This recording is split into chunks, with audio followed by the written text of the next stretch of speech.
여러분 안녕하십니까. 1078일 되는 미국 대사관 지금이 시민들의 행동입니다. 국회의원들이 전판 미친 것 같습니다. 국민들이 정치에 염증을 느끼고 대한민국 국회가 사라졌으면 하는 염원이 대한민국 5천만 국민들 아마 제가 볼 때 대부분일 겁니다. 그런 이유는 마땅히 해야 될 일은 하지도 아니하고 법이라고 만드는 것들은 전판 쓰레기 같은 법만 만들고 국회 안에 보면 도둑놈들만 다 넣어갖고 방탄하고 있고 특히 이재명 같은 경우는 거의 뭐 대표적인 사례 아니겠습니까? 그래서 국회의원 수를 줄이라는 것보다 국민들은 국회를 해산하라, 해산을. 이런 국회라면은 국회가 해산되는 게 낫다.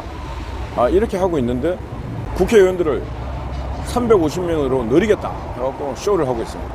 국민의 한 사람으로서 국회의원 수 늘리는 것도 절대 있을 수도 없는 일이고, 두 번째는 이 차제 민주주의 국가에서 국회는 없을 수가 없으니까 국회의원 수를 한 200명으로 줄여도 아무 문제가 없다.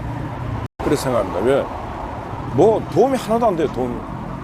그리고 국회의원들이 진짜 국가 국민을 위해서 일하는 국회의원들이 민주당 뭐 국민의힘당 다 통틀어서 과연 10명, 20명 될까 말까입니다. 그러니까 200명, 300명, 350명 있을 필요가 없습니다. 그리고 시대가 SNS가 발달돼 갖고 그냥 이 핸드폰 하나 갖고 다 여러 가지를 소통할 수 있는 그런 시대이기 때문에 국회의원 수 반드시 줄여야 된다. 그런데 이 국회의원들이 자신들의 힘이 완전히 막 절대 권력인지 지금 다들 미쳐서 착각하고 있습니다. 그래서 자유연대, 국민노조, 그리고 종로빌딩에 있는 모든 시민단체가 만든 단체가 한국 NGO연합입니다. 이 단체에서 국회 해산에 준하는 조치를 취하라고 전화 서명운동을 또 받으려지. MBC 광고 중단 서명 46만 명 받았어요. 46만 명. 여러분, 보수 좌우를 통틀어서 이 서명 46만, 4만 6천 받기도 힘들어요. 46만 명의 서명을 받았습니다. 사실. 그래서 이번에 국회 해산, 제가 볼 때는 100만 받는 거 시간 문제예요. 100만 명. 이번 주에 준비해서 다음 주부터 스타트 시작하는 거.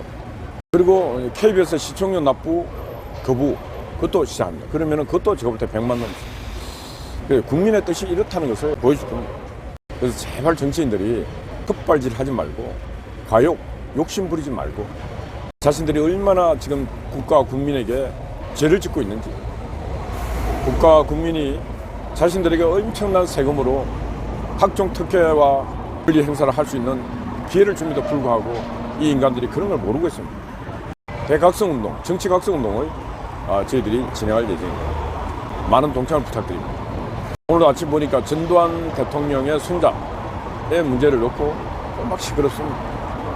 근데 전두환 대통령 손자가 이제 뭐 마약에 준하는 걸 이제 먹고 하는 거 마약 수사하겠다 그럽니다. 탁 보니까 애가 벌써 눈이 갔잖아요. 눈이 가 있는 걔의 말을 뭐 언론이 대서특필을 해제키고 모든 언론이 걔를 인터뷰를 하고, 아니 마약 먹고 옳은 정신이 없는 걔 어떻게 뉴스원이 됩니까? 그래서 제가 계속 말씀드렸다시피 그 전두환 대통령의 손자는 이 사회가, 이 국가가 그 아이 하나를 저렇게 망쳐버렸습니다. 그 아이는 희생양이고 그 아이를 저렇게 만든 건 사회가 만들었고 강주가 만들었습니다. 특히 강주. 그리고 여의도 국회가 만들었습니다. 매일매일 전두환 대통령을 천하의 나쁜 인간으로 매일매일 언론을 쓰고, 심지어 재판관들이 서울에 있음에도 불구하고 강주까지 잡아가고 가서는 온갖 모욕을 다 주고, 그런 모욕을 견디면서 전두환 대통령은 거의 90년 삶을 살았습니다. 전두환 대통령 영혼이 있다면은 진짜 저 광주 땅에 있는 저 사기꾼들, 사이비들, 가짜 유공자들, 그리고 갈등을 계속 정복시키는 저런 자들은 용서하지 말아야 됩니다. 지금도 그 유고를 어디다 묻지도 못하고 뿌리지도 못하고 있는 그 상황에서 그 전두환 대통령의 어린 손자까지 이렇게 사회가 가해를 하고 있습니다. 이승만 대통령이 공산주의자들하고는 하늘 안에 살 수 없다. 공산주의, 사회주의 좋아하는 놈들을 사람의 목숨을 파리 목숨처럼 사람을 목적으로 대하지 아니하고 수단으로 이용하는 게 몸에 배어 있어갖고 전두환 대통령의 손자라고 하지만 딱 봐도 병이 들어있는 아이를 저렇게 이용하고 있습니다. 그리고 끝내는 아이 마약 수사해갖고 이제 마약 먹었다면 이제 뭐 처벌해야 될 거 아니겠습니까? 그렇게 만드는 놈들이 대한민국 언론입니다. 그래서 저는 윤석열 정부의 개혁 과제 중에 언론 개혁도 넣어서 지금 대한민국의 모든 위기 중에 제일 큰 위기는 언론의 위기입니다. 언론의 위기는 다른 말로 세밀하게 들어가면 언론인들의 위기입니다. 기자라고 하는 자들이 기자의 자질을 갖춘 자들이 거의 없습니다. 정치에 물들고 이념에 물들고 돈에 물들고 언론은 공정을 생명으로 정의를 생명으로 봐야 되는데 공정한 언론인이 몇 명이나 있습니까?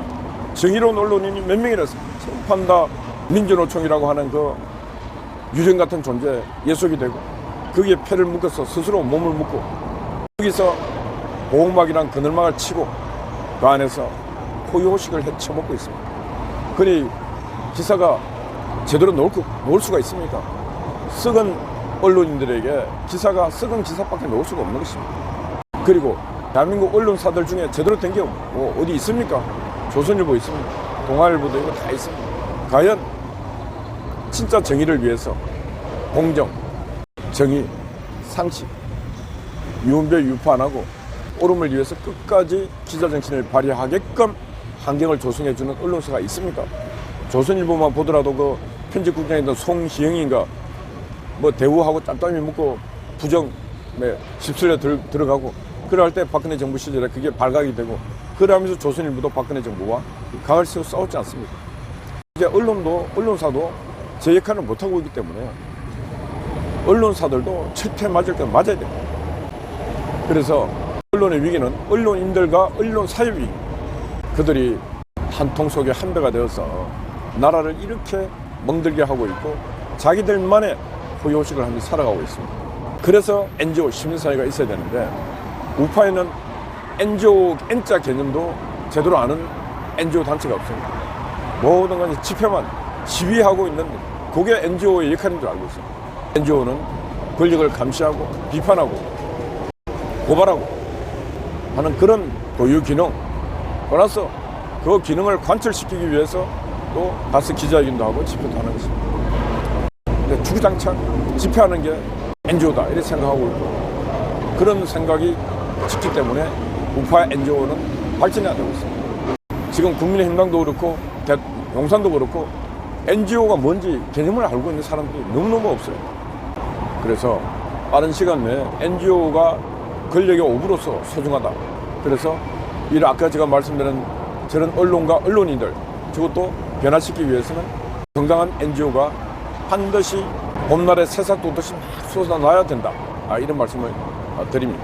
좌파들 NGO는 수없이 많은 단체들이 생겼지만 권력과 한패가 되어가고 다 지금 쓰고 부패하고 타락되어 있습니다.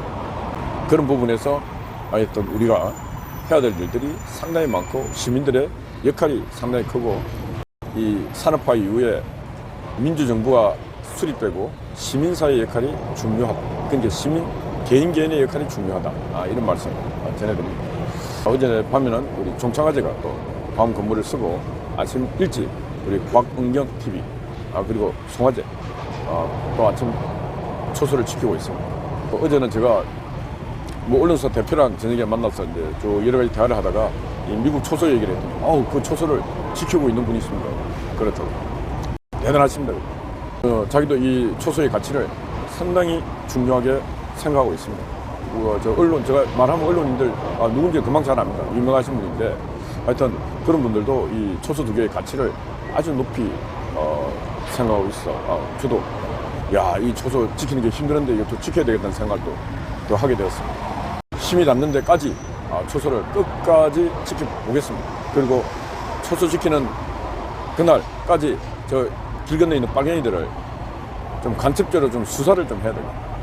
윤미향이도 빨리 간첩죄로 수사를 해야 되는데 윤미향도 제가 볼 때 틀림없이 간첩일 확률이 99.9%일 가능성이 높다. 저는 이렇게 보고 있습니다. 한 이불 속에 들고 같이 지내는 남편이 간첩이고 남편의 여동생이 간첩이고 여동생의 또 남편도 간첩이고 지 보좌관도 간첩이고 다 간첩인데 지만 간첩 많이 돼. 여동생이 있는 또 단체는 북한에 돈도 많이 줬어요. 제가 늘 이게 말이 됩니까? 제가 마이크 잡고 하니까 윤미향은 간첩 그 위에 있는 간첩 매니저래. 그 소리 들으니까 딱 맞잖아요. 전판 간첩인데 그걸 컨트롤하고 자기는 한국에서 국회의원까지 하고 있으니까 간첩 매니저. 그리고 안 잡혀가잖아요. 그러니까 제가 봐도 간첩 중에 간첩인 것 같아요. 간첩 중에 간첩. 국가정보원은 윤미향에 대해서 지금 저 서부지검 지방법원에서 받는 재판 그거는 세발의 피해예요. 근데 간첩죄 수사를 반드시 해야 된다.